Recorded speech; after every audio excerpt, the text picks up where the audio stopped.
आजचा दिवस हा तिरुपती बालाजीचा होता। तर ऑनलाईन तिकीट ट्रेनचं काढलं तेव्हा तिरुपतीसाठीचा आम्हाला ऑनलाईन पास मिळाला नव्हता, त्याच्यामुळे फ्री लाईन म्हणजेच फ्री दर्शनासाठी उभं राहावं लागणार होतं। त्यासाठी तुम्हाला 12, 18 किंवा 24 तास लागू शकतात, कारण मार्च, एप्रिल, मे महिन्यामध्ये खूपच गर्दी असल्यामुळे 2-3 लाख दिवसाचे लोक असल्यामुळे फ्री लाईनला खूप वेळ उभं राहावं लागतं। तर वयोवृद्धांसाठी वेगळी लाईन आहे, पण आमच्याकडून ही चूक झाली आणि सगळे वयोवृद्ध जे होते 80-81 वर्षापर्यंतचे सगळे आमच्याबरोबर होते, त्यांनी खूप चांगल्या पद्धतीने साथ दिली आणि 18 तास लाईनमध्ये व्यवस्थित उभं राहून वगैरे तर पूर्ण सपोर्ट केला। तर इथे आम्ही बरोबर 12 वाजता दुपारी 12 वाजता गेलो। त्याआधी आम्ही इथे नाश्ता केला, कारण एकदा तुम्ही आतमध्ये गेलात की त्यानंतर तुम्हाला तिथे काय खायला मिळेल न मिळेल, सहसा मिळतं पण क्वचित एखाद्या वेळेस मिळतही नाही। तर ह्या 2 डोंगरांच्या मध्ये जे छोटंसं दिसतंय तर तिथपर्यंत आपल्याला जायचं आहे आणि तिथपर्यंत जायच्या आधीच इथूनच आमची चेकिंग सुरू झाली।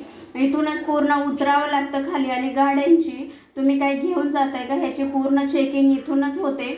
वरती थोडं गेलं की तुम्हाला फोन वगैरे ठेवायला लॉकर्स आहेत, पण तुम्ही गाडीतच ठेवून जावं, कारण आपण फ्री लाईनला उभं राहिल्यानंतर वरती लॉकरमध्ये ठेवून येईपर्यंत बरीचशी मागची लोक ही पुढे जातात आणि आपल्याला भरपूर लाईन पुढे गेल्यामुळे थोडंसं मागे उभं राहावं लागू शकतं किंवा लाईन मागे लागू शकते। तर त्याच्या आधी इथे आम्ही उतरल्यानंतर केस दान करायचे होते, तर 4-5 जणांनी केस दान केले आणि त्यानंतर तिथे चंदनाचा डोक्याला लेप लावला आणि तिथून पुढे परत एकदा पुढचा प्रवास म्हणजे तिरुपती बालाजी डोंगरावर असल्यामुळे तिथून पुढचा प्रवास। ही लाईन बघू शकता, ही लाईन जी आहे तर ती लांबपर्यंत 18 तास लांब अशी चालत चालत जाईपर्यंत आपल्याला तेवढा टाईम लागतो आणि आम्हाला पूर्ण 18 ते 19 तास लागले।